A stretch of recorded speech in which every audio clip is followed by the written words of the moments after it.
Jésus leur dit, donc aux deux envoyés de Jean-Baptiste, allez et rapportez à Jean ce que vous avez vu. Les aveugles voient, les sourds entendent, les boiteux marchent, les lépreux sont purifiés, les morts ressuscitent, la bonne nouvelle est annoncée aux pauvres. Jésus a souvent posé des signes de puissance durant son ministère, ces signes qui sont indicateurs de la réalité que Dieu veut faire des choses grandes et belles dans nos vies. Qu'il puisse aussi nous conduire, ouvrir nos yeux dans le domaine de l'éthique, ouvrir nos oreilles et nous diriger durant cette journée, qu'il puisse permettre que nos réflexions s'attachent aux priorités de la vie, que notre marche humaine soit conduite par Dieu. Je vous invite à la prière et je vous invite à vous lever.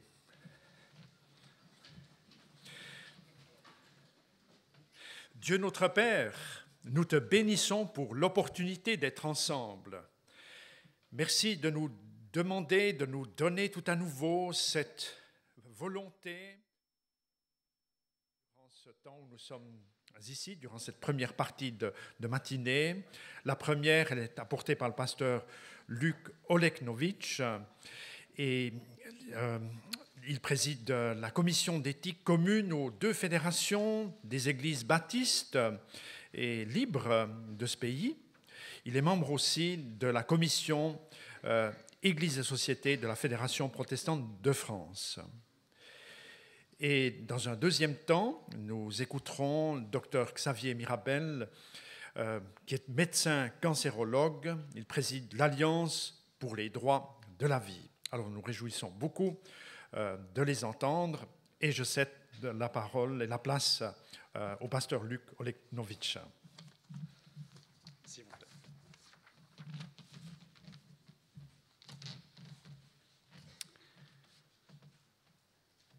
Bonjour. Il a été dit hier que ce congrès n'était pas une coïncidence. En tout cas, je crois qu'effectivement, il est dans le plan de Dieu. Il est un signe pour notre monde. Et je remercie Daniel Rivaud pour son invitation et je me réjouis de voir cette convergence d'énergie, de pensée et aussi d'horizons divers rassemblés. Je me réjouis d'apporter quelque chose ce matin avec aussi un orateur catholique. Donc là, nous concrétisons comme un signe notre unité dans la défense de valeurs chrétiennes dans ce monde. Et nous accomplissons ainsi notre mission de sel de la terre et de lumière du monde. Alors, début et fin de vie, l'homme maître ou serviteur, quelle attitude adopter ? Un médecin explique à de futurs gynécologues l'importance du respect de la vie. Un étudiant lui répond : notre métier ne consistera plus demain à respecter la vie, mais à la gérer. Parler de métier, c'est prendre la distance du professionnel. Parler de gérer, c'est emprunter le langage de l'économie. Le maître serait-il la rentabilité ? L'homme est-il le gestionnaire de l'homme ? À l'autre bout de la vie, à la fin de la vie, on perçoit une angoisse. L'angoisse de ne pas maîtriser sa propre mort. Et je crois que la récente loi du 25 avril, votée par le Parlement français, relative aux droits des malades et à la fin de vie, est une réponse à cette angoisse. Je crois que sur le papier, en tout cas, il faudra le voir dans son application, cette loi est équilibrée. Et j'approuve son refus d'entériner le droit de donner activement la mort, qui est la définition de l'euthanasie. Cette loi est équilibrée, je le crois, elle renforce le droit des malades, elle crée un cadre légal à l'arrêt des soins et l'institut des référents en soins palliatifs. Mais au fond, quel est le but de cette loi? Je crois que fondamentalement, c'est de répondre à une angoisse. Cette angoisse de ne pas maîtriser sa mort. Et il semble que plus l'homme maîtrise son environnement, plus l'idée que quelque chose pourrait échapper à son contrôle l'angoisse. Troisième exemple, le clonage dit thérapeutique. Dit thérapeutique parce qu'en fait, il n'a pas d'application thérapeutique pour l'instant. Tout récemment, une équipe coréenne vient de publier les résultats d'un clonage.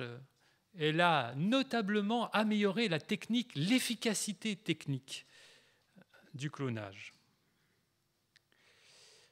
François Jacob, prix Nobel de médecine, dit que la biologie est passée de découper le vivant à reconstruire le vivant. De découper, donc de l'analyse, à reconstruire le vivant. Ces nouveaux pouvoirs sur la vie humaine suscitent une inquiétude, une demande de contre-pouvoir qui mettent des limites à la puissance humaine dont on n'est pas entièrement sûr de la bienfaisance. C'est ainsi qu'en France a été votée en 2004 une loi de bioéthique révisant la loi de bioéthique de 1994. C'est aussi la cause de la toute récente création d'une agence de biomédecine en France qui veillera au contrôle de la procréation médicalement assistée, au contrôle des greffes aussi. Et il est important qu'il y ait des institutions de contrôle. Nous avons trop tendance à, je dirais, écraser un peu les médiations, nous autres évangéliques, et à négliger le rôle positif des institutions dans le frein apporté à la tendance au mal. Ceci dit, ces institutions sont-elles suffisantes? On a vu que la loi de 2004 a autorisé ce qu'elle interdisait hier, la recherche sur l'embryon humain, même si elle continue d'interdire, par exemple, le clonage thérapeutique. Alors, face à ces désirs de toute puissance, eh bien, Dieu me semble le contre-pouvoir par excellence. À une humanité tentée de maîtriser l'homme, les chrétiens sont là pour rappeler que l'homme n'est pas le Tout-Puissant, mais que c'est Dieu le Maître. Cependant, peuvent-ils en rester là? Il est bon de contester les abus de pouvoir, mais pas de faire l'apologie de l'impuissance devant le malheur. Poser des limites, c'est rendre service à l'humanité. Nous avons besoin de repères, de modèles individuels et collectifs, mais nous avons aussi besoin de personnes compatissantes quand la vie devient difficile. Nous avons besoin de repères, de modèles, et je crois que très souvent, nos orientations éthiques et morales, en fait, c'est la même chose, sont plus calquées sur des modèles que sur des principes abstraits. Je pense à tel étudiant en médecine qui disait qu'il avait été frappé par telle prise de position d'un grand professeur et cela a été pour lui un repère moral. L'éthique, la morale doit donc s'incarner. Alors, je me tourne vers l'Écriture, qui est pour moi un livre source de repères, un livre aussi qui fonde une communauté de serviteurs. Ce livre nous rappelle que l'homme n'est pas le maître, que c'est Dieu le maître, que l'humanité est appelée au service, et aussi que le Christ est la source et le modèle de ce service. L'homme n'est pas le maître, c'est Dieu le maître, Christ, source et modèle de notre service. Alors, s'il y a quelqu'un qui nous rappelle que l'homme n'est pas le maître, c'est bien l'Ecclésiaste. L'Ecclésiaste, c'est quelqu'un qui a eu beaucoup de pouvoir, mais qui a constaté son impuissance. Ce qu'il a fait se défait. L'Ecclésiaste, c'est quelqu'un qui fait face à la réalité de la mort et qui semble passer par des phases parfois un peu contradictoires. J'ai haï la vie. Le jour de la mort vaut mieux que le jour de la naissance. Si l'on veut des paroles pour lutter contre la légalisation de l'euthanasie, eh bien, ça ne semble pas très approprié. Mais je crois que ce réalisme de l'Écriture nous est très utile parce qu'il entend et reformule la plainte humaine devant le malheur. Cependant, l'Ecclésiaste, c'est aussi celui qui dit qu'un chien vivant vaut mieux qu'un lion mort. La vie ne vaut rien, mais rien ne vaut la vie. C'est ce qui a été reproché d'ailleurs à certains nihilistes inconséquents, Sioran en particulier, qui est un nihiliste acharné. Au fond, si la vie est si détestable qu'il le dit, certains lui ont reproché de ne pas avoir été conséquent avec ses écrits, de ne pas s'être suicidé. Un chien vivant vaut mieux qu'un lion mort.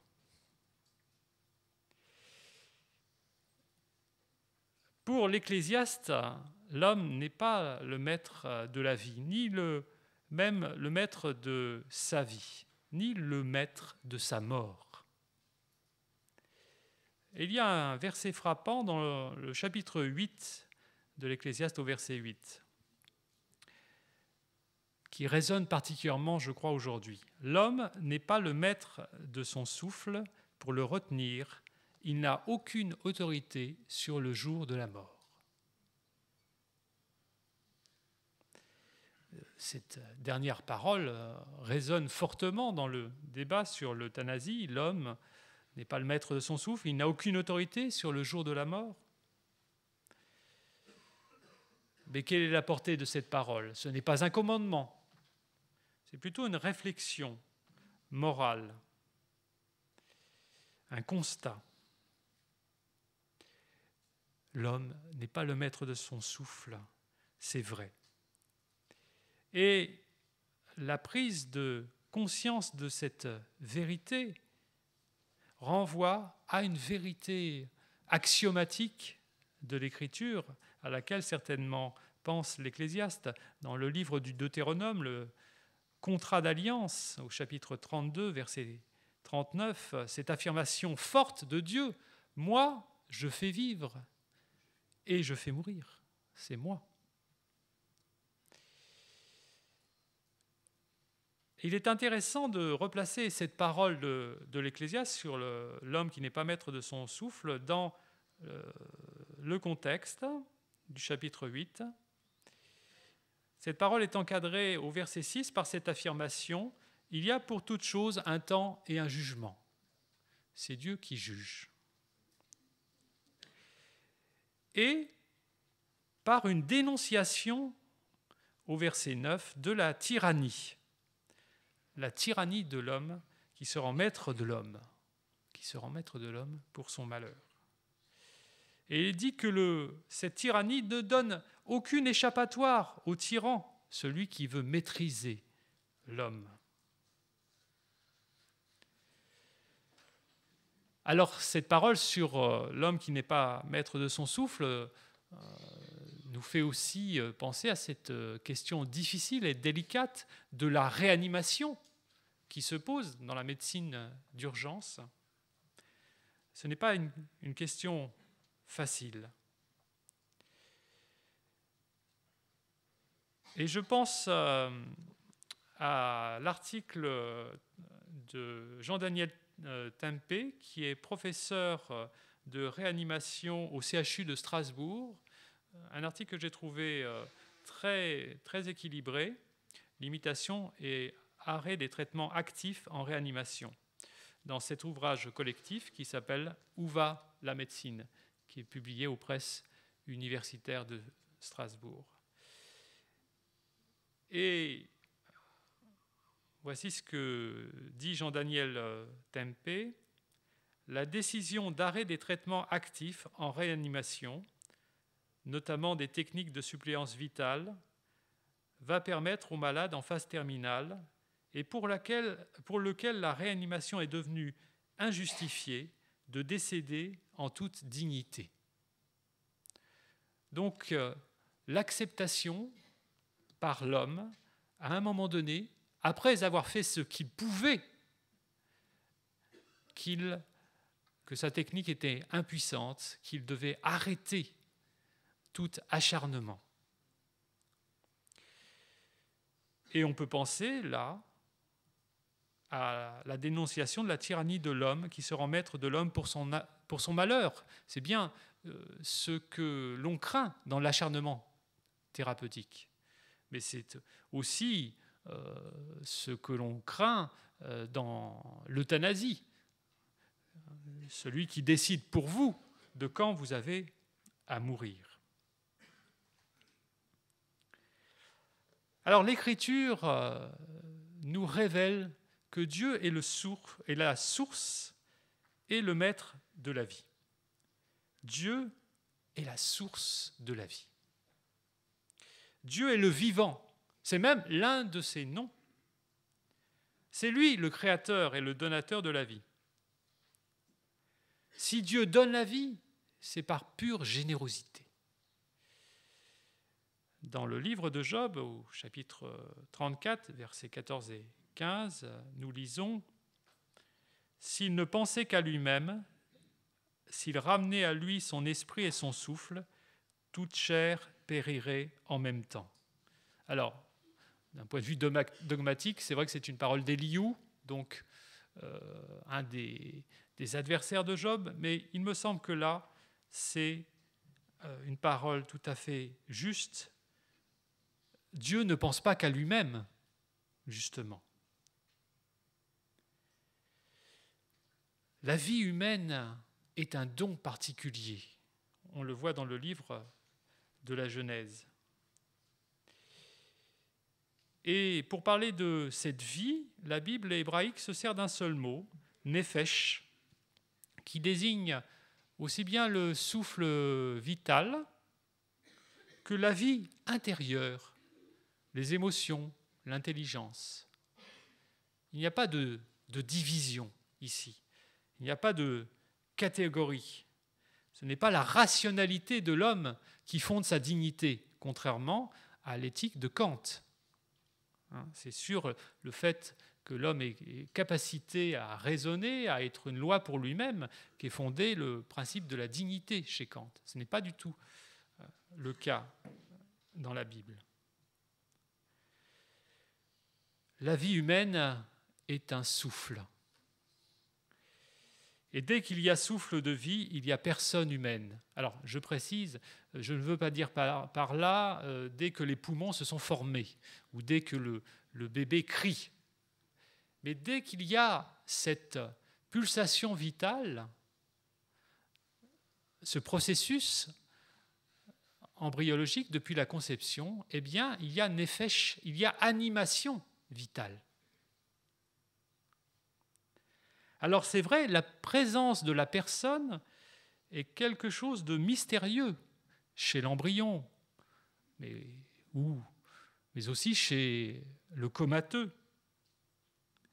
Pourtant, devant quelqu'un qui a rendu son dernier souffle, son âme, nous n'avons plus de doute, la personne n'est plus là.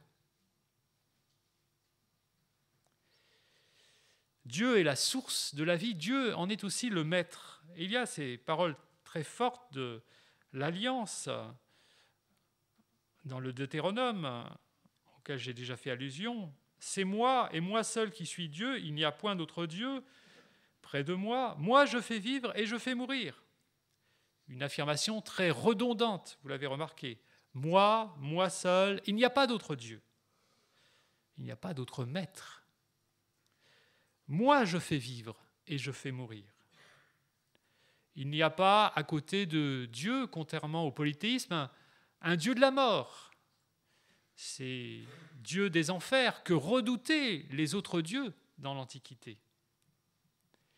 Non, Dieu seul a le pouvoir de vie et de mort.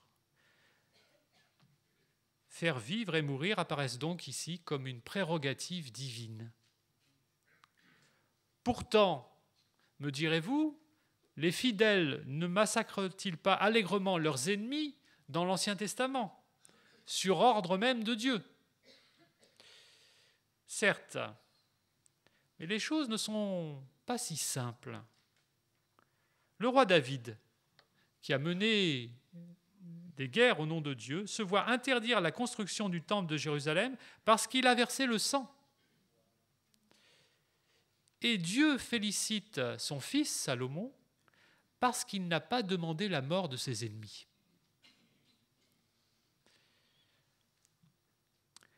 Mais alors, me direz-vous, si l'homme n'est pas le maître de la vie, est-il réduit à l'impuissance ? La Bible serait-il le livre de la résignation ? C'est une critique qu'on pourrait adresser aux chrétiens. Je ne le crois pas. Parce que Dieu n'appelle pas l'homme dans la Bible à l'impuissance, mais au contraire à dominer la nature. Dans le chapitre 2 de la Genèse, l'homme est appelé à dominer la nature, à la garder, à la cultiver. Le verbe cultiver peut aussi signifier servir. On trouve donc deux injonctions divines qui ne sont pas contradictoires.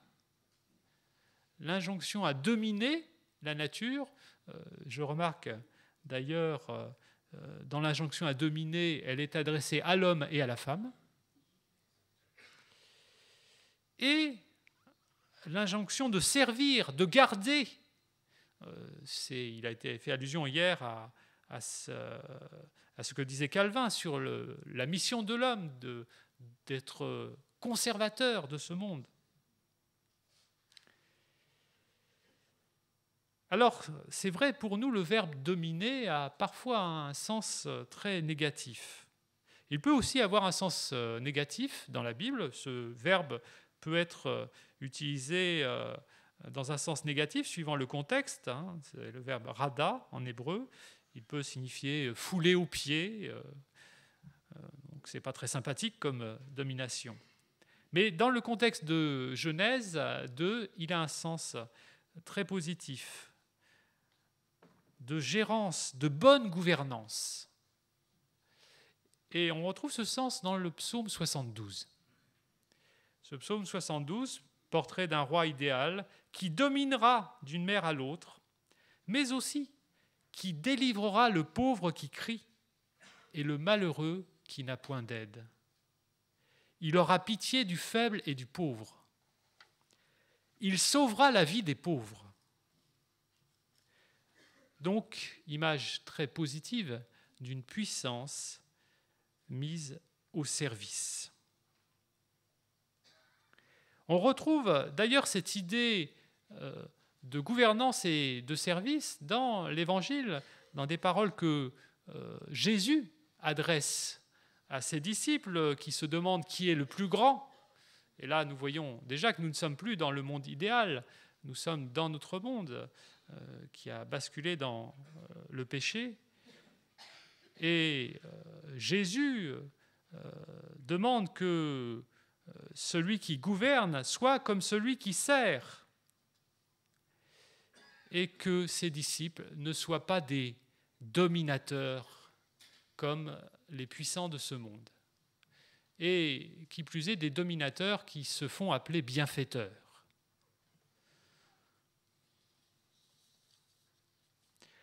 Mais si l'homme est appelé par mission divine, mission de création, à dominer la nature, est-il appelé à tout dominer ?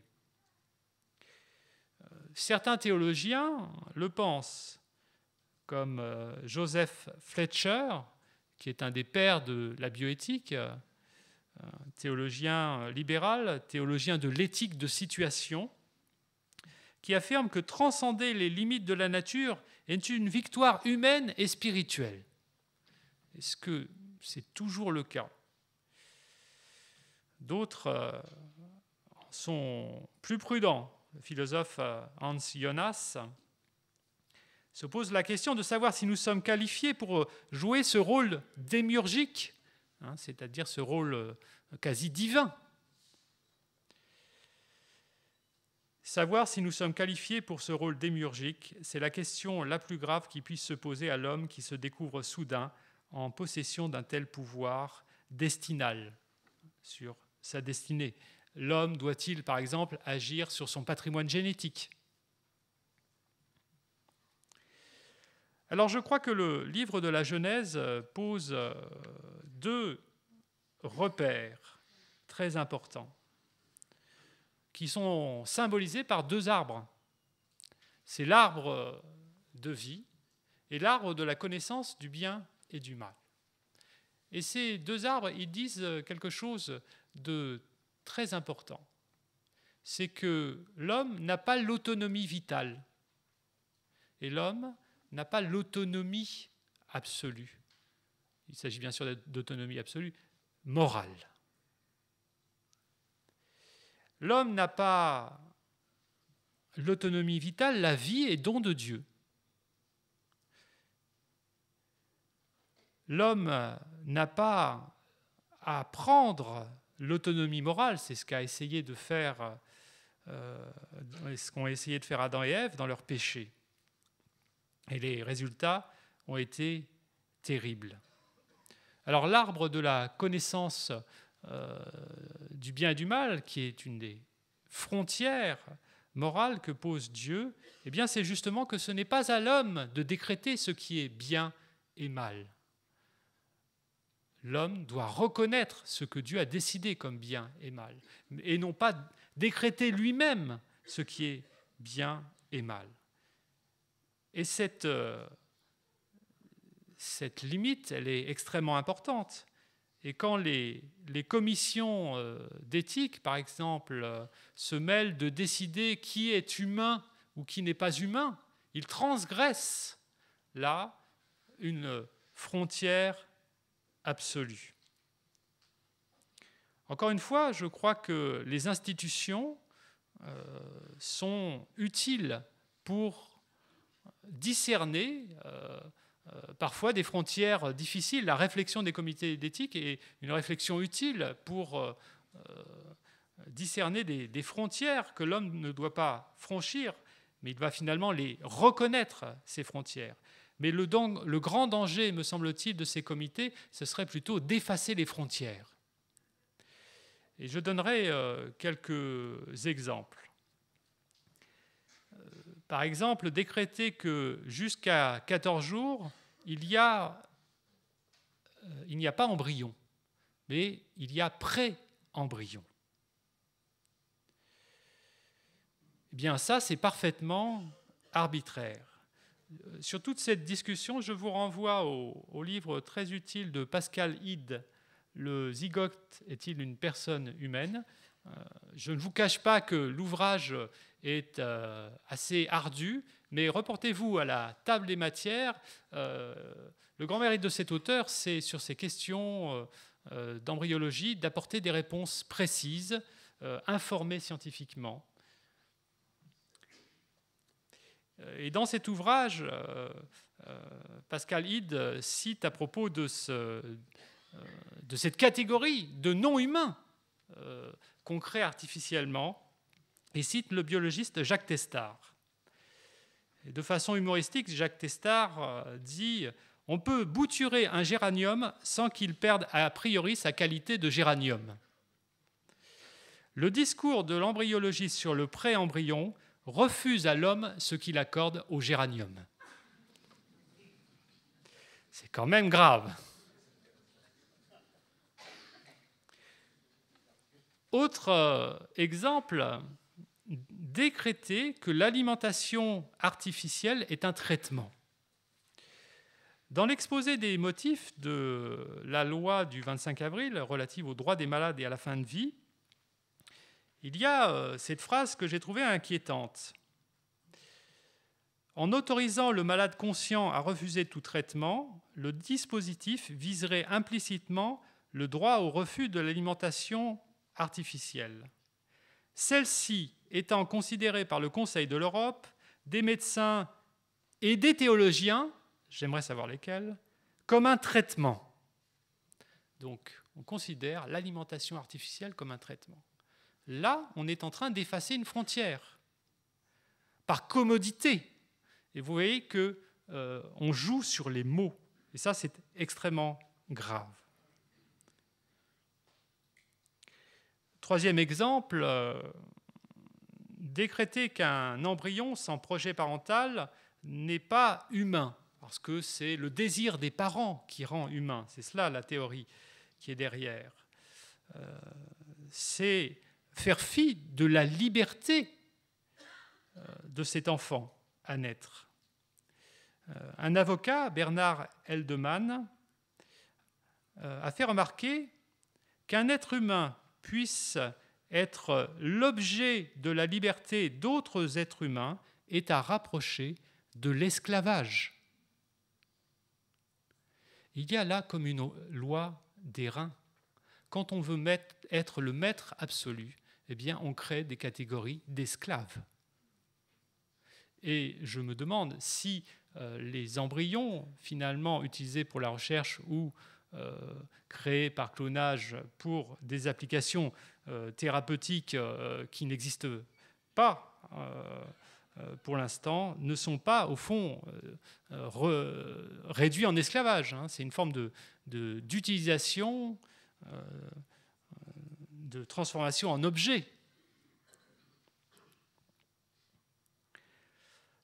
Alors, dans ce monde perdu, égaré, qui a tendance à vouloir effacer les frontières, nous avons besoin de repères, mais nous avons aussi et surtout besoin d'une personne sûre, d'un guide sûr, d'un maître, mais non pas d'un tyran. Et le Christ est, par excellence, le maître et le serviteur. Jésus, qui dit à ses disciples, qui donne à ses disciples un exemple en leur lavant les pieds et qui leur dit « Je vous ai donné un exemple », se présente comme le modèle de celui qui prend soin.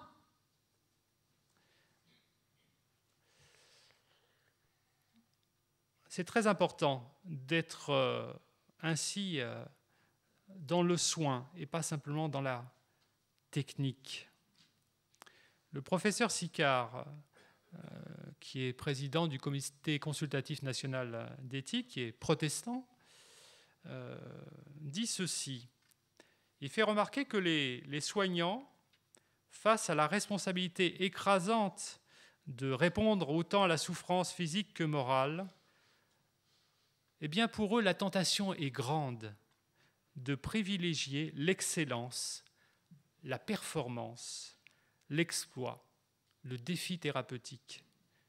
médicale ou chirurgicale. Bref, d'être fasciné par le progrès médical sans fin et sans limite, plutôt que de prendre soin, c'est-à-dire s'approcher, écouter, garder en réserve son artillerie diagnostique et thérapeutique.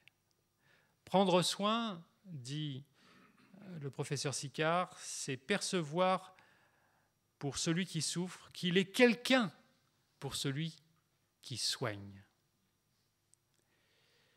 Et là encore, Jésus nous a donné un modèle d'humanité dans son attention aux personnes.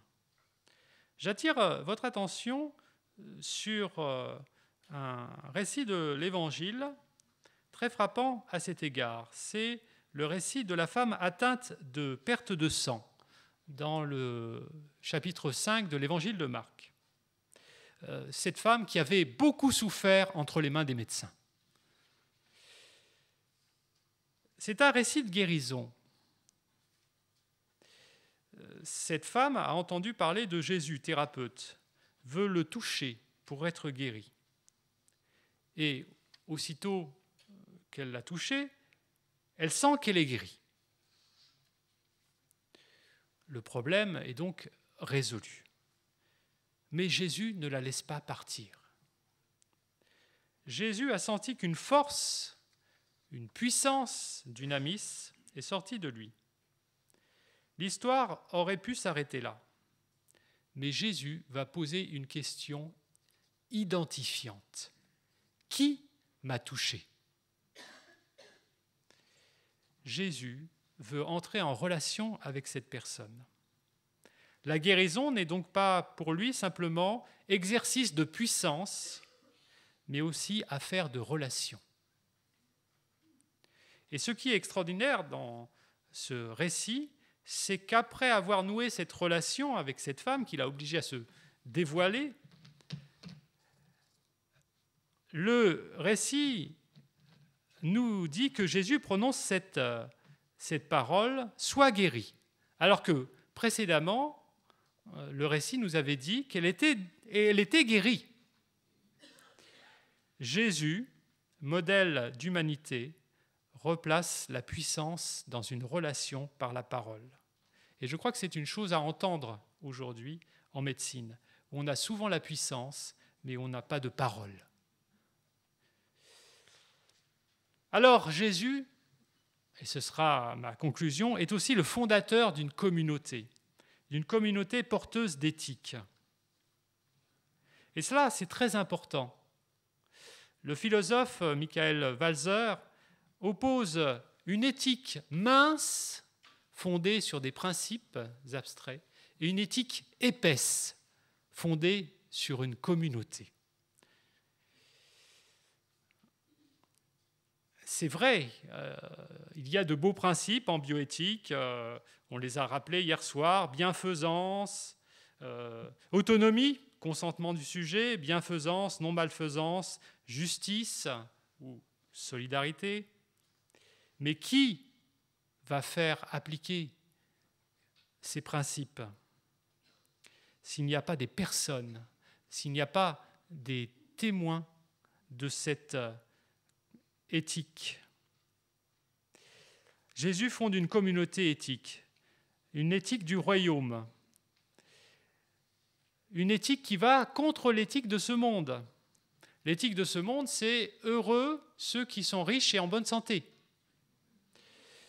Malheureux ceux qui sont pauvres et malades. Alors il y a aussi, on peut être en mauvaise santé mais riche, ça a certains avantages. Et Jésus dit le contraire. Heureux les pauvres en esprit, ceux qui se reconnaissent pauvres. Heureux ceux qui pleurent, car ils seront consolés. Heureux ceux qui ont faim et soif de justice. En 2001, une jeune Sierra-Léonaise, enceinte de plus de 8 mois, a perdu son enfant en zone d'attente, en zone de rétention administrative. Car la police de l'air et des frontières a considéré qu'elle faisait du cinéma en se plaignant. Alors, je vous pose la question, dans une société de gestionnaires de la vie, qui va faire respecter le droit des pauvres, des humains en situation de faiblesse, de la conception à la mort? Nous avons une responsabilité collective. Nous ne sommes pas maîtres de la vie et de la mort, mais nous sommes appelés à être au service de notre prochain.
Merci beaucoup. Sans grande transition, je passe la parole au deuxième orateur, le docteur Xavier Mirabel. Merci de prendre la place.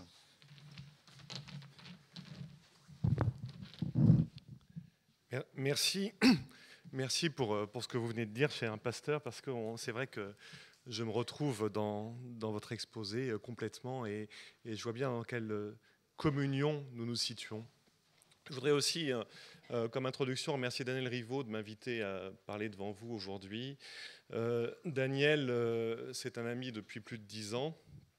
Nos préoccupations, avant le vote des lois bioéthiques de 1994, de poser une parole, d'agir, de ne pas rester uniquement spectateur de ce qui se passait au niveau politique et social, mais réellement de rentrer dans l'action, dans une action concrète, en même temps une action qui respecte les personnes, qui soit une action paisible. Ce souci commun nous a amenés à cheminer depuis ces années ensemble, et nous nous croisons plusieurs fois par an. Nos universités d'été à l'Alliance pour les droits de la vie, au CPDH, ont lieu tous les ans, en même temps. Nous nous retrouvons, nous travaillons ensemble, nous cultivons tous nos points communs qui sont tellement nombreux et fondamentaux. Alors je voudrais aujourd'hui m'exprimer devant vous à la fois comme médecin. Je suis médecin oncologue, radiothérapeute, je travaille à Lille dans un centre de lutte contre le cancer, et bien sûr mon activité professionnelle et puis l'expérience de mes malades éclairera mon discours. Mais aussi comme père de famille, j'ai 7 enfants et ma 6e enfant, Anne, porte une trisomie 21. Elle aura 9 ans le 16 juillet prochain. Et c'est au nom de ce handicap qu'au moment de l'arrêt Perruche en 2000, je me suis retrouvé porte-parole de ce collectif de parents qui s'est exprimé avec détermination et avec une certaine colère contre cet arrêt de la Cour de cassation qui désignait nos enfants comme n'ayant pas le droit de vivre. J'y reviendrai. Et puis bien sûr comme président d'un mouvement qui est d'inspiration essentiellement catholique, mais qui regroupe plus largement que le milieu catholique engagé, mouvement qui s'appelle Alliance pour les droits de la vie, et qui aujourd'hui développe essentiellement, enfin pas essentiellement, mais au cœur de son engagement, une écoute, un accompagnement de personnes qui sont blessées par l'avortement, blessées par la tentation de l'avortement, blessées par les annonces du diagnostic prénatal, qui sont en souffrance après une fausse couche, qui sont en difficulté avec la pornographie, qui sont souffrantes à la suite de l'accompagnement d'un de leurs proches qui s'est mal passé, à la suite d'interrogations sur le sens des soins, l'acharnement thérapeutique, etc. Et à l'issue de ces rencontres, et grâce à ces rencontres que nous faisons, que nous avons la chance de faire, nous allons essayer de porter, de raconter, d'exprimer les injustices que nous voyons, les scandales auxquels nous sommes confrontés, au pouvoir politique et au pouvoir médiatique, afin d'essayer de faire bouger les choses, de faire évoluer notre société. Alors, le thème de ce matin début et fin de vie, l'homme maître ou serviteur, rejoint évidemment mes préoccupations comme sur ces différents titres. Je voudrais passer en revue quelques tentations de toute puissance que nous avons sur la vie humaine, essayer de voir pourquoi nous sommes tentés par cette toute puissance, et puis quelques conséquences de ce qu'on pourrait appeler un fantasme de toute puissance, et enfin on recherchera brièvement mais des réponses concrètes. Alors, nous sommes tentés par la toute-puissance autour de la procréation, autour du handicap, autour de la maladie et autour de la fin de vie. Concernant la procréation, la médecine nous promet la toute-puissance, les médias nous la garantissent et nous aurions quand même un petit peu tendance à y croire. La contraception nous promet la maîtrise de la fécondité. La France est championne du monde de la contraception. Dans notre pays, 80% des femmes sont sous contraception chimique, des femmes en âge de procréer. Nous sommes champions du monde. Si jamais cette contraception ne donne pas l'effet qui est attendu, eh bien, l'avortement nous est proposé tellement systématiquement comme réponse à cet enfant non souhaité et qui survient quand même. La France fait partie des pays d'Europe où le taux d'avortement est le plus élevé. Et vous savez bien, on nous dit, mais la prévention de l'avortement, c'est la contraception. Mais il y a là une absurdité, une contre-vérité flagrante. Alors que dans notre pays, la contraception est largement pratiquée, nous sommes pourtant à constater, il y a unanimité sur ce point, qu'il y a encore 220 000 avortements chaque année dans notre pays, un avortement pour 4 naissances. Il y a là un scandale absolument inacceptable. Beaucoup de couples sont malheureusement confrontés à l'immense souffrance de la stérilité. Et je crois, par le nombre d'enfants que j'ai accueillis dans mon foyer aussi, pouvoir peut-être mieux comprendre aujourd'hui quelle souffrance ça peut être, quoi. Quelle difficulté ça peut représenter de ne pas pouvoir répondre, comme on l'espère, à ce souhait de procréation que nous avons tous. Et donc, face à cette souffrance de la stérilité, la médecine nous propose une réponse technique qui est celle de la procréation médicalement assistée. Et là aussi, vous le savez bien, on nous vend la toute-puissance, on nous garantit que ça va marcher. Le discours, il est rayonnant, il est plein de réussite, plein de joie quand on regarde les médecins, quand on lit un certain nombre de témoignages. Mais on peut aussi en lire d'autres qui ne sont pas si simples, qui traduisent que ce parcours est moins joyeux et moins facile qu'on veut bien nous le proposer. Entre autres, le livre de Brigitte Fanny Cohen, journaliste à France 2, qui raconte son parcours infiniment douloureux et qui dit combien finalement, après toutes ces tentatives, il a fallu tellement longtemps pour admettre que d'autres chemins étaient possibles pour exprimer sa fécondité. Donc on nous vend la maîtrise complète au début, on nous vend l'assistance médicale à la procréation comme réponse à cette souffrance de la stérilité, comme réponse univoque. On nous en propose peu d'autres. Les médecins sont peu armés pour aller creuser en profondeur, pour comprendre combien notre recherche de fécondité peut s'exprimer par différents moyens, par différentes autres pistes. Et il y a pourtant des grands témoins de notre époque qui rayonnent alors qu'ils ont souffert de cette stérilité. Je pense entre autres au roi Baudouin, mais on pourrait en citer des dizaines d'autres qui sont vraiment des personnalités qui ont su, dans l'épreuve de la stérilité, vivre une fécondité absolument extraordinaire. Alors, lorsque la grossesse est acceptée, eh bien, on nous propose le diagnostic prénatal qui va nous permettre de nous assurer de la normalité de l'enfant à venir. Et là aussi, les témoignages que nous recevons, moi j'en reçois à la fois comme médecin à l'Alliance, mais aussi dans ma famille la plus proche, les témoignages qui nous racontent que la grossesse qui devrait être un épisode joyeux, un épisode paisible, une période simple, une période sans question, une période de joie, une période d'attente, devient une période, excusez-moi, je vais prendre un mot piégé, vous le savez bien qu'il est piégé, mais une période d'inquisition. Voilà. On va passer notre temps à aller vérifier que cet enfant, il est normal, qu'il correspond bien à nos attentes. On va répéter les examens, on va répéter les échographies. Et alors que ce moment devait être un moment paisible, il devient un moment d'angoisse. Combien de jeunes femmes aujourd'hui témoignent de cette angoisse qui est inscrite par les examens obligatoires, par le remboursement, et puis par cette pression sociale, médiatique, qui toujours, et puis aussi juridique, qui est toujours dans le même sens, nous pousse à aller investiguer cet enfant et nous assurer qu'il ne porte pas de malformation, qu'il ne porte pas de handicap. Là aussi, la France peut se targuer d'une première place. Nous sommes champions du monde du diagnostic prénatal.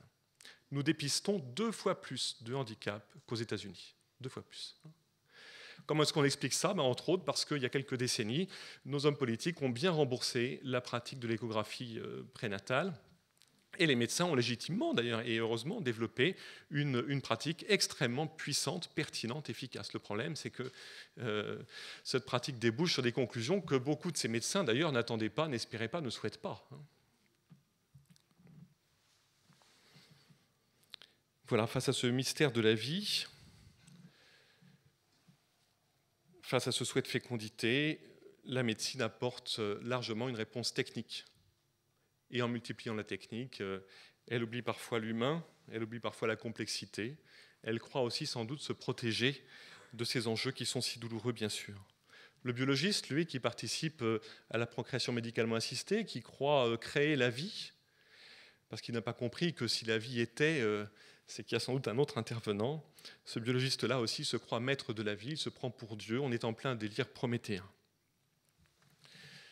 Donc autour de la procréation, on voyait que la machine est bien en route, elle est bien emballée, et qu'on se demande comment elle va s'arrêter. Elle ne s'arrêtera pas, d'ailleurs, ça peut aller que vers cette espèce de technicisation complète, et sans doute, moi je crains une dissociation de plus en plus radicale entre la sexualité et la procréation. Il y a d'une part la sexualité, et puis d'autre part la procréation qui est autre chose, et qui de plus en plus est médicalisée, instrumentalisée, biologisée, in vitro, analyser, vérifier, et ainsi de suite. Deuxième tentation de toute puissance, c'est sur le handicap. Et je reprendrai la phrase de Jean Yvenot, chroniqueur dans le journal Le Monde, chroniqueur de santé, qui, au moment où on a étendu le remboursement de la trisomie 21, disait « C'est formidable, on va bientôt éradiquer la trisomie 21 ». Formidable, nous allons éradiquer la trisomie 21. Ce que n'avait pas compris Jean Yvenot, ou ce qu'il craignait, ou ce qu'il feignait de ne pas comprendre, c'est qu'il ne s'agit pas d'éradiquer la trisomie, il s'agit d'éradiquer les trisomiques. Ce qui n'est pas absolument la même chose. Alors aujourd'hui, en France aussi, nous obtenons des records. Records du taux d'amniosynthèse. Consensus général, il y en a trop. Il y en a trop, on est tous d'accord. Qu'on soit favorable ou opposé à ces pratiques, qu'on soit médecin, ministre, etc., tout le monde est d'accord pour dire qu'il y en a trop des amniosynthèses. 11 à 12% actuellement des grossesses bénéficient, si on peut dire, ou subissent peut-être plutôt une amniosynthèse. 11 à 12%. Ça fait 80 000 examens chaque année en France. C'est un article du Figaro du 26 mars qui nous rapporte ces chiffres. Alors qu'en 88, il y avait 18 000 amniosynthèses. Et en Île-de-France, bien sûr, ils sont toujours un petit peu en avant. Vous savez, les bouseux de la campagne, c'est plus compliqué. Mais en Île-de-France, où les progrès de la technique se sont répandus, 16% des grossesses subissent une amniosynthèse. À quand les 60%, les 80%? Et lorsque le diagnostic de trisomie 21 est porté, 95 à 98% des couples demandent l'interruption de grossesse. 98% sans doute. On est même toujours surpris d'ailleurs qu'un couple qui ait demandé l'amniosynthèse ne demande pas l'interruption de grossesse. Il y a là quelque part un problème dans le contrat implicite, même s'il est mal expliqué aux couples qui subissent cet examen, parce que si je demande l'amniosynthèse, quelque part, c'est bien que je suis prêt à en accepter les conséquences. Et la conséquence, la seule possible, si on décèle une anomalie, c'est bien l'interruption de grossesse. Alors, pour comprendre à quel point nous en sommes, il suffit d'ouvrir le livre de biologie de ma fille qui est en seconde. Alors, je peux vous dire, la vision du handicap, de la génétique et de ce qu'il faut en faire, alors là, c'est carrément l'eugénisme expliqué à nos enfants, vendu par l'éducation nationale. Enfin, c'est un discours qui est d'un mépris total pour la personne handicapée, que je trouve profondément choquant. Donc l'enseignement de la biologie tel qu'il est voulu par les programmes, heureusement les enseignants ne se plient pas tous uniquement, ils ne se limitent pas tous uniquement au bouquin, je vous rassure. Il y a beaucoup d'enseignants de qualité, et heureusement, qui vont ouvrir le cœur des enfants, qui vont leur permettre de comprendre que la réponse et le regard posé sur le handicap n'est pas qu'un diagnostic prénatal et une sélection, c'est autre chose est possible, un autre regard est possible. Mais lorsque nous lisons ces livres, lorsque nous les regardons, ces livres qui sont destinés aux élèves des classes de lycée, il y a de quoi être très inquiet sur leur conformation intellectuelle lorsque, dans 5 ans, dans 10 ans, ils seront eux-mêmes confrontés à l'attente d'un enfant, et il se posera la question, que dois-je faire pour moi et pour cette grossesse? Autre illustration de cette dérive de tentation de toute puissance, eh bien, c'est malheureusement celle du Téléthon. Je vais peut-être choquer l'un ou l'autre ici, je ne sais pas, parce que peut-être certains d'entre vous êtes-vous impliqués dans cette aventure qui a de nombreux côtés extrêmement généreux. Il ne s'agit pas de les nier. Hein. J'ai eu l'occasion de rencontrer Éric Molinier longuement, l'ancien président du Téléthon, et de l'AFM. Et beaucoup de ces personnes handicapées disent que grâce à ces dons, ils ont pu financer leur fauteuil roulant, qu'ils ont pu obtenir une aide concrète, etc. Donc il y a des fruits qui sont évidemment positifs. Mais il y a une dérive qui est dramatique. Et cette dérive, elle était tellement bien illustrée, malheureusement, par ces bébétons, enfants présentés à la télévision, devant les caméras de la France entière, comme validation des progrès scientifiques. Ces bébétons, on se réjouissait de leur naissance, on se réjouissait du fait qu'ils soient sains, mais ces enfants n'ont jamais été guéris de rien, puisqu'ils n'ont jamais été malades. Le problème, c'est que s'ils sont en vie, c'est parce qu'ils ont eu plusieurs frères et sœurs in vitro, et qu'on a supprimé ceux qui portaient le handicap. Alors, si les progrès de la médecine servent à sélectionner les personnes en fonction de leur patrimoine génétique, servent à laisser vivre ceux qui doivent vivre, mais à refuser la place que peuvent espérer légitimement les personnes souffrant d'un handicap, qu'est-ce que ça veut dire? Et les premiers à s'en être justement scandalisés, c'est les personnes handicapées elles-mêmes. Vous pouvez lire le livre de Nicole Moise, de Nicole Diedrich, et Madame Moise, je ne sais plus quel est son prénom, qui s'appelle « Les personnes handicapées face au diagnostic prénatal » aux éditions ERES. Elle interroge des personnes souffrant de handicap, des personnes myopathes, elle leur dit « Qu'est-ce que vous pensez du Téléthon ?» Je peux vous dire qu'on n'est pas déçus du voyage quand même. On n'est pas déçus du voyage. Et on s'est dit, il y a là un vrai problème. Il ne s'agit pas de tout casser, il ne s'agit pas de jeter le Téléthon avec l'eau du bain, vous voyez, ce n'est pas la question, mais il s'agit d'alerter sur ces enjeux éthiques et de refuser cette dérive qui est profondément blessante pour les personnes handicapées qui pourtant ils prétendent eux-mêmes défendre. Il y a là une sorte de paradoxe dramatique. Alors lorsque j'ai vu, il n'y a pas si longtemps, des associations défendant les personnes souffrant de mucoviscidose se réjouir du développement du diagnostic prénatal, je les ai alertés en disant, mais est-ce que vous réalisez bien la conséquence que le développement de ce diagnostic a eu sur la personne trisomique 21 ? Est-ce que vous voyez bien ce qui s'est passé ? Combien aujourd'hui d'argent public, pour apprendre à soigner la trisomie 21 ? Zéro. C'est logique. À quoi sert d'apprendre à soigner, de chercher à soigner une maladie qui demain n'existera plus ? À quoi ça sert ? Alors ne vous réjouissez pas de ces avancées, de ces tests diagnostiques, de cette sélection, parce que c'est quelque part l'abandon de nos capacités de solidarité. À quoi servira de construire des hôpitaux, de financer des médecins, de payer des programmes de recherche pour apprendre à soigner des handicaps ou des maladies si demain nous avons le moyen efficace de sélectionner et d'empêcher ces personnes de vivre ? Lorsque notre fille Anne est née, un ami médecin, il fait de la chirurgie pédiatrique et c'est un bon copain, il nous a dit, mais qu'a fait le gynécologue ? Il n'y avait aucune méchanceté, simplement, il ne pouvait concevoir que la naissance d'un enfant trisomique soit aujourd'hui possible. Il ne pouvait pas concevoir ça. Voilà. Comment est-ce possible ? Alors on s'est expliqué, quoi. Il a compris, mais j'espère, je ne sais pas. En tout cas, c'était le cri du cœur, quoi. Qu'a fait le gynécologue ? Il y avait forcément une faute, puisqu'il y avait naissance d'un enfant souffrant d'un handicap. Alors, on est aujourd'hui dans une sorte de paradoxe, et puis paradoxe d'une société qui fait tout pour supprimer la personne handicapée, et vous avez vu aussi tout récemment qui fait tout pour la fabriquer. Les grossesses n'ont jamais été aussi tardives. Pourquoi ? Pour des raisons sociales. On finance et on rembourse les procréations médicalement assistées, qui sont la première cause de grossesses multiples, jumeaux, triplés, quadruplés. Or, ces naissances très prématurées et ces naissances multiples sont les plus grands pourvoyeurs de grandes prématurités.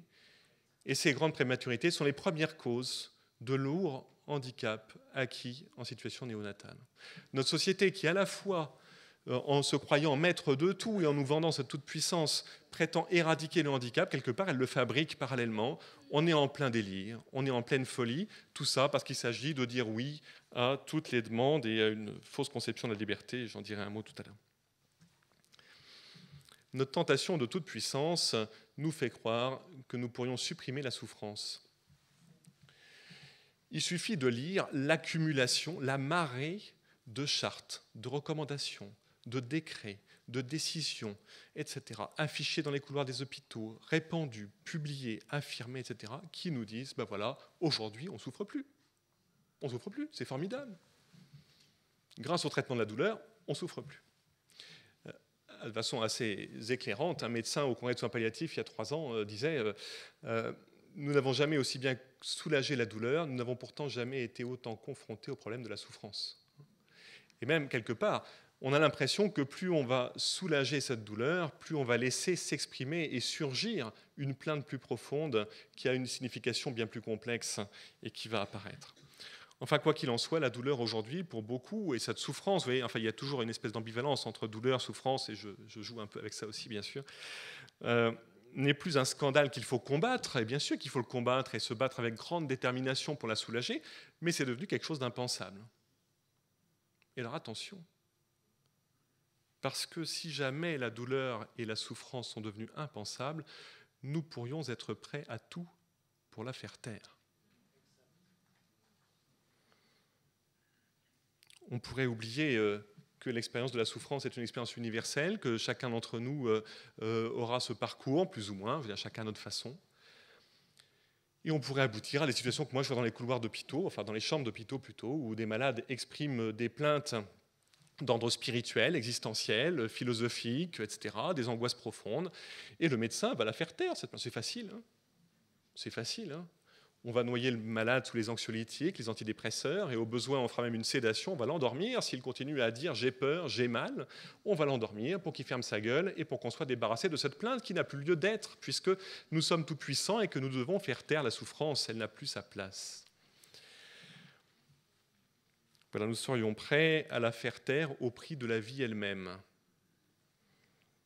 Et d'ailleurs, combien cette phrase est fréquente, regardez les médias, écoutez les commentaires qu'on fait sur un certain nombre de situations douloureuses, sa vie ne vaut pas la peine d'être vécue.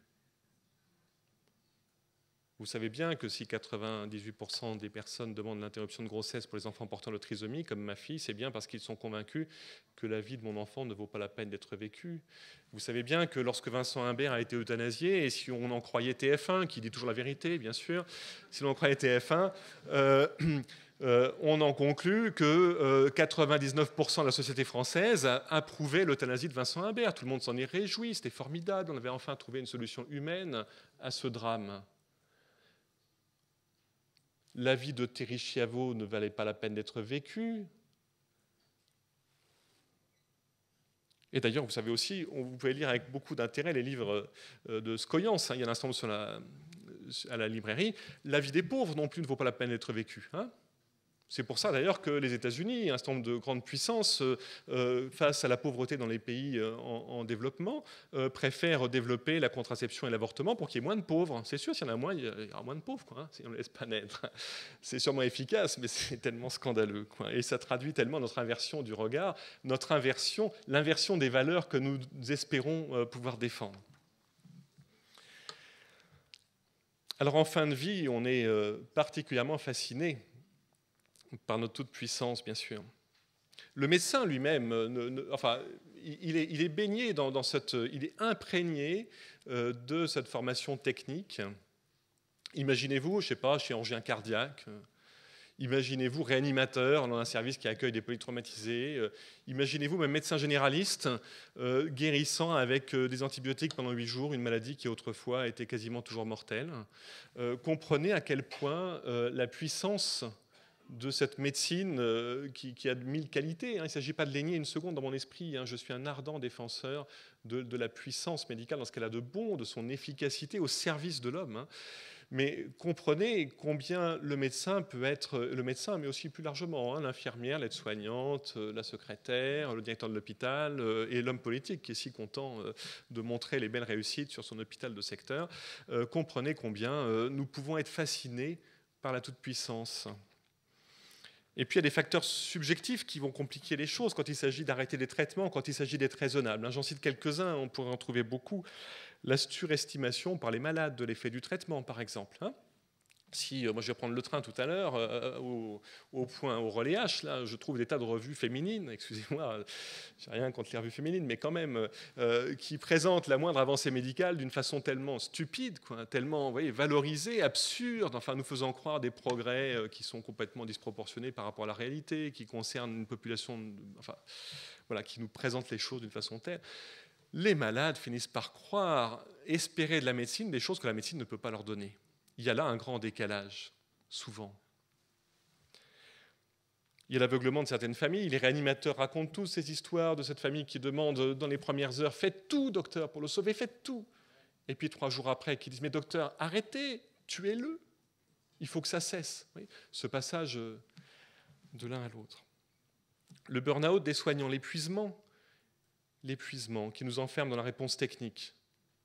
Plus je suis fatigué, plus je suis déprimé, plus je suis surbooké, plus j'ai du mal, et plus je vous apporterai une réponse qui sera celle du technicien. Dans ma pratique, c'est bien simple. Je prescris régulièrement des chimiothérapies. Qu'est-ce qui est le plus facile à votre avis face à un malade qui est traité pour son cancer, qui a des métastases et qui en est à sa 3e, 4e chimiothérapie dont nous constatons l'efficacité, l'inefficacité, ça ne marche pas. Qu'est-ce qui va être le plus facile ? Dire « Ah ben j'ai un nouveau médicament super, tenez, on va commencer ça » ou c'est dire que nous ne pouvons plus rien faire avec la chimiothérapie. Ce n'est pas pour autant qu'il n'y a plus rien à faire et nous allons faire des tas de choses pour vous aider, pour vous accompagner, pour vous soutenir, pour vous écouter, pour vous soulager. Mais cette chimiothérapie, il serait sage qu'on l'arrête parce qu'elle a peu de chances d'être efficace. Et bien la première attitude, ça va me prendre 2 minutes 30. Et la deuxième, ça va me prendre 3/4 d'heure ou 1 heure ou 2 heures. Alors, c'est tout simple. Si je n'ai pas le temps, si on n'est pas assez nombreux, si je suis fatigué, si je suis déprimé, ou si mon fils m'a ramené un 4 en maths, comme l'autre jour, dans tous les cas, en tout cas, je peux vous dire que la réponse, elle est...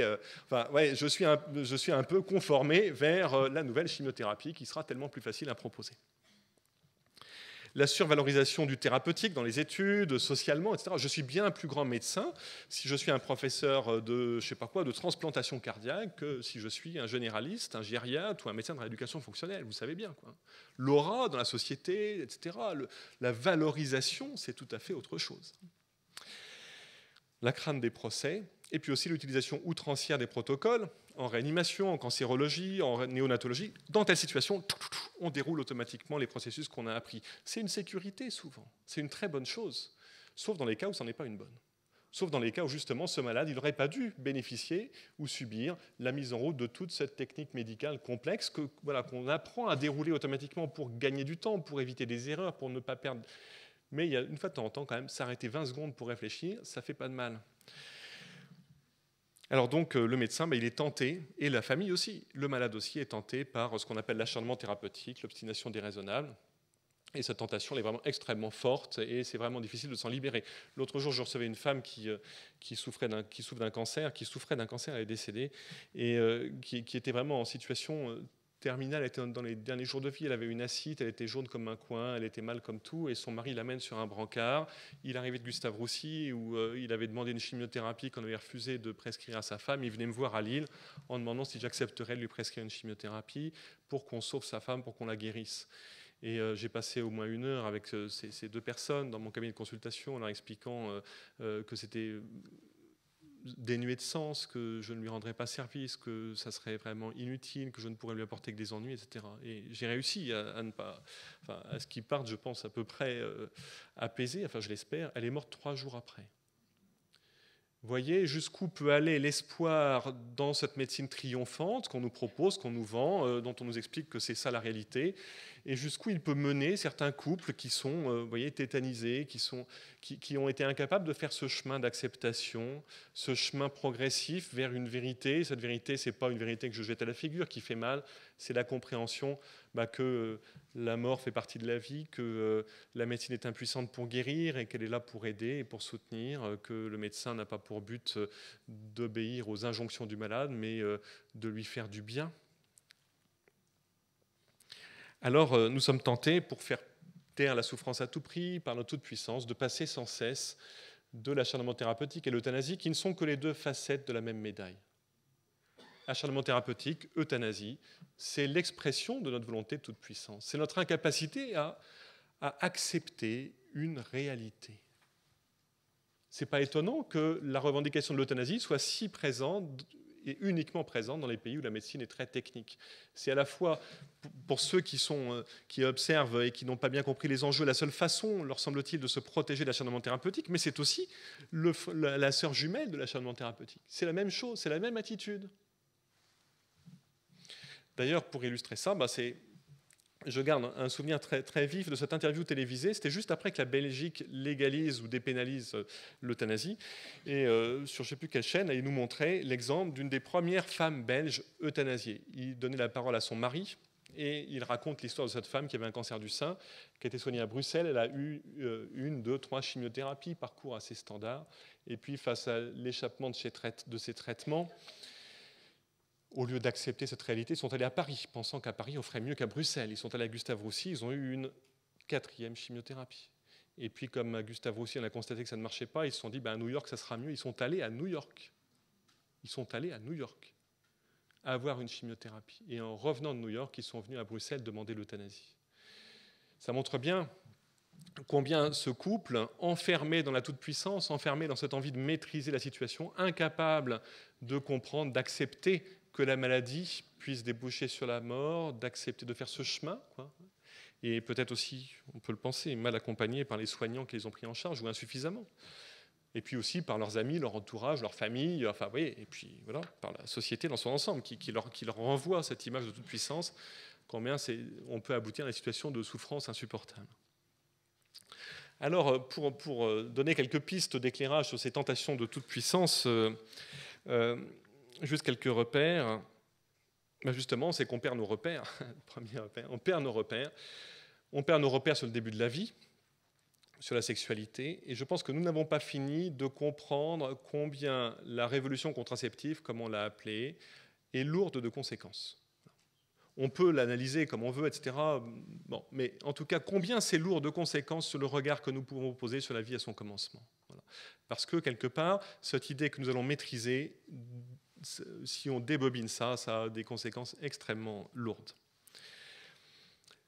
Tous les enjeux sur la procréation, la fécondation in vitro, la manipulation d'embryons abîment nos repères sur le début de la vie et font, de façon assez paradoxale là aussi, qu'à la fois, plus la médecine avance, plus elle nous démontre que la vie commence à la fécondation, ça me semble une évidence, et en même temps, plus pour nos contemporains et pour les chercheurs, on a envie de gommer cette réalité et de la dénier parce qu'on a envie justement de maîtriser cette vie à son commencement. D'ailleurs, c'est ce que dénonçait, je pense que c'est Testard qui dénonçait cette pratique en disant mais attention parce que ceux qui veulent utiliser l'embryon pour l'expérimentation, leur première envie, ça n'est pas de soigner, c'est pas vrai. Leur première envie, c'est d'avoir la main sur l'embryon, d'avoir la maîtrise, d'être le maître. Voilà. Sur le handicap et la fin de vie, c'est la même question, me semble-t-il. La vie souffrante nous semble dénuée de sens. Il y a là aussi un symptôme gravissime de nos sociétés. Parce que si nous pensons, si nous nous laissons fasciner par cette idée qu'une société sans personnes faibles, sans personnes handicapées, sans personnes âgées, sans personnes en situation de précarité, cette société-là puisse être une société où nous soyons heureux de vivre, nous nous trompons lourdement. C'est bien par leur présence au cœur de nos cités, au cœur de nos vies, au cœur de nos familles, de ces personnes souffrantes, que nous pouvons comprendre, que nous pouvons accueillir et que nous pouvons nous-mêmes être rassurés lorsque nous serons en situation de difficulté, nous serons peut-être aidés. Et si par contre nous rêvons à une société où la souffrance serait bannie, où le handicap serait banni, où la vieillesse serait bannie, c'est une société de la loi du plus fort, c'est une société de la réussite sociale, de la réussite économique, de la réussite intellectuelle. C'est une société qui ne fait guère de place aux plus faibles, c'est une société qui me fait frémir. Sous-jacent à tout ça, une fausse conception de la liberté. Vous savez que la phrase la plus inepte à la mode chez les adolescents en particulier, c'est « c'est mon choix ». C'est mon choix. C'est mon choix de me droguer, c'est mon choix de coucher avec n'importe qui, ça c'est mon bonheur. Voilà. Donc, et sous prétexte que c'est mon choix, on devrait respecter c'est mon choix. Eh bien, si on croit ça, on se trompe. J'aurais pas le temps et puis j'aurais pas non plus la capacité. Je suis pas philosophe, mais vous comprenez bien qu'une fausse conception de la liberté qui nous conduit à croire que faire n'importe quoi, c'est faire notre bonheur, on se fourre le doigt dans l'œil, quoi. Et il y a là aussi sans doute un point essentiel qui aboutit logiquement à l'apologie du suicide. Suicide comme expression de la liberté, mal comprise. Mais cette apologie du suicide est aujourd'hui une des questions essentielles sous-jacentes à la question euthanasique. L'euthanasie, ce n'est pas, me semble-t-il, une lutte contre les soins palliatifs du tout. Tout le monde est d'accord pour dire que si les soins palliatifs font disparaître la plainte et la demande de mort, c'est très bien. Et alors? La question, c'est pas celle-là. La question, c'est bien quand il y a des échecs, ou quand quelqu'un, bien que sa douleur soit soulagée, bien qu'il soit bien accompagné, bien qu'on ait mis tout en place sur le plan social, financier, économique, médical pour l'aider, celui-là, il continue quand même à demander la mort. Le Conseil national d'éthique nous dit qu'il peut des fois persister des demandes de mort qui ne soient pas des appels au secours. Eh bien, j'aimerais bien savoir ce que ça veut dire, une demande de mort qui n'est pas un appel au secours. Elle ne peut être que profondément idéologique et même spirituelle. La demande de mort qui n'est pas un appel au secours, c'est une colère contre Dieu. Ça ne peut pas être autre chose. Ça ne peut pas être autre chose. C'est la revendication des francs-maçons, etc. Colère contre Dieu. Voilà. Ils y croient, Dieu. Ouais, ils veulent lui casser la gueule. Non, mais... Fausse conception de la liberté qui aboutit à l'apologie du suicide. C'est très inquiétant.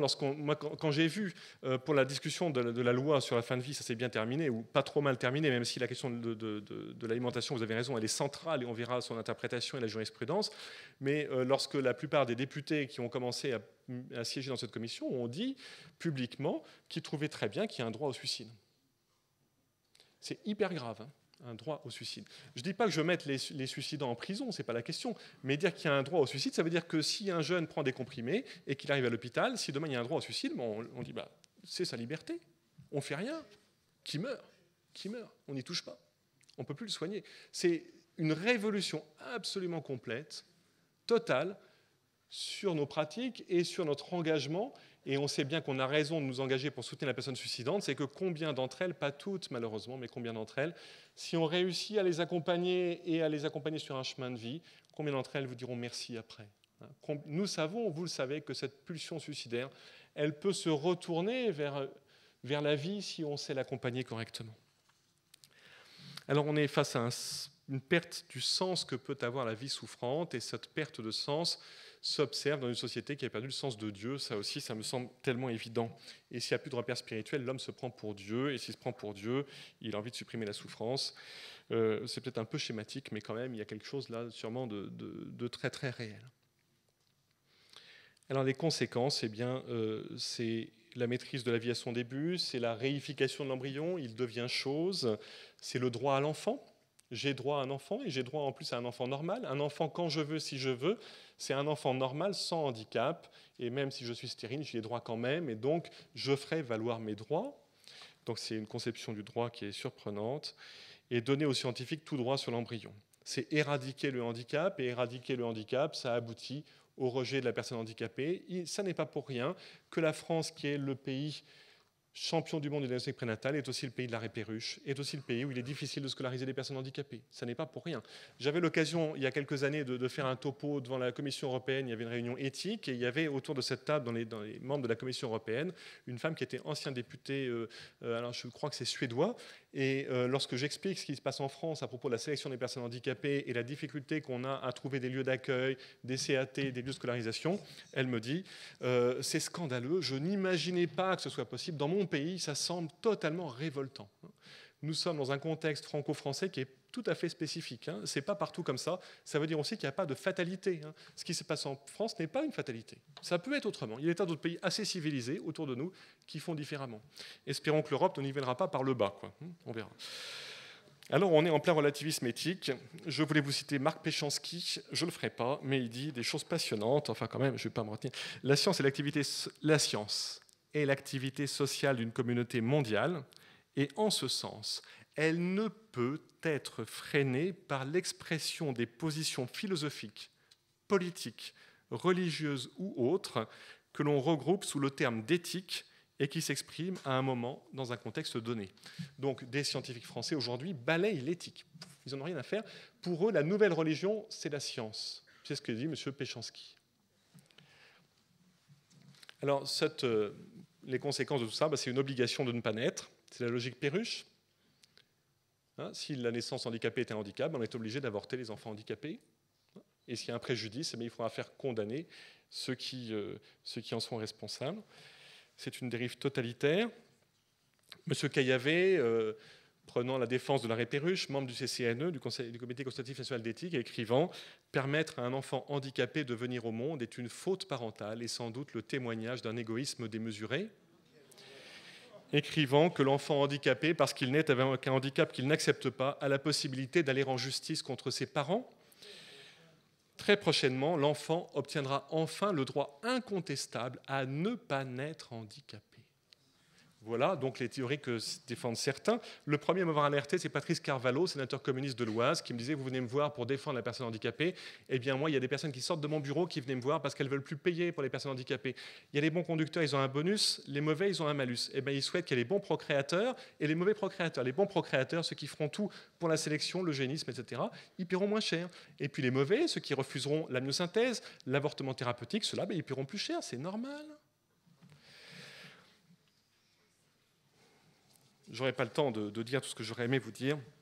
Je terminerai sur des réponses que nous essayons de développer. Et ces réponses-là, elles sont nombreuses et elles sont à votre portée, à tous. Parce que, alors que nous avons l'impression que nous sommes confrontés à des systèmes totalitaires qui nous contraignent, qui enlèvent notre liberté, eh bien, nous pouvons briser ces lois, ces axiomes, ces théorèmes par la présence, par la parole, par la proximité, par la consolation. Et que la réponse à tout ça, c'est vraiment ouvrir des portes sur lesquelles les personnes qui sont blessées par le diagnostic prénatal, qui sont tentées par l'avortement, qui ont subi ces avortements et qui souhaiteraient pouvoir en témoigner, ouvrir des portes pour que ces personnes soient accueillies avec respect, soient accueillies avec affection, puissent être consolées, puissent mettre un mot sur leurs blessures, qu'elles puissent dire, qu'on puisse leur dire « vous avez le droit d'avoir mal, vous avez le droit d'avoir mal ». On a mal accompagné votre père, vous avez eu l'impression qu'il a subi un acharnement thérapeutique, vous interrogez sur ce qui s'est passé, vous avez le droit d'avoir mal. Ça n'est pas normal. Mais en même temps, il faut qu'on développe ensemble des réponses qui soient des réponses positives, qui soient des réponses constructives, qui passent par un vrai changement de regard, une vraie conversion de notre société. Il ne s'agit pas de changer uniquement les lois. On peut avoir des lois qui protègent parfaitement l'embryon. Si tous les chercheurs pensent que l'embryon n'est rien, ils feront n'importe quoi dans leur laboratoire. Vous pouvez avoir des lois qui autorisent l'euthanasie. Si tous les soignants sont parfaitement formés à l'accompagnement et convaincus que ce n'est pas la réponse juste à la souffrance de la fin de vie, vous aurez peu, voire pas d'euthanasie. Donc la loi, c'est important, elle a une valeur symbolique, une valeur pédagogique, elle peut changer les sociétés, elle peut changer nos conceptions. On le voit bien avec la loi sur l'interruption de grossesse de 1975, qui a changé la vision de notre société sur ce problème. Il n'empêche que la loi ne suffit pas, qu'il faut un changement des cœurs, un changement en profondeur. Ça passe par des rencontres de personne à personne. Ça passe aussi par la grande confiance que nous pouvons avoir dans notre capacité aux uns et aux autres à porter une parole de consolation. Je terminerai sur un mot d'espérance. Voilà. À la fois, je fais un constat qui est noir et en même temps, je suis ébloui par la multiplicité des soignants, des accompagnants, des enseignants que nous avons rencontrés sur notre parcours de parents. Je suis émerveillé par la capacité des soignants avec lesquels je travaille. Je suis émerveillé aussi par les œuvres, les services, les mouvements, les associations qui sont au service de la personne handicapée, etc. Je suis émerveillé par tout ça. Et alors que notre société, donc, elle est pleine d'ambivalence, vous l'avez compris, d'accueil et de rejet, de oui et de non, de refus, de vie et de mort, eh bien, il faut qu'on sache ouvrir nos yeux sur les œuvres de vie, qu'on sache les accueillir et les développer. Merci.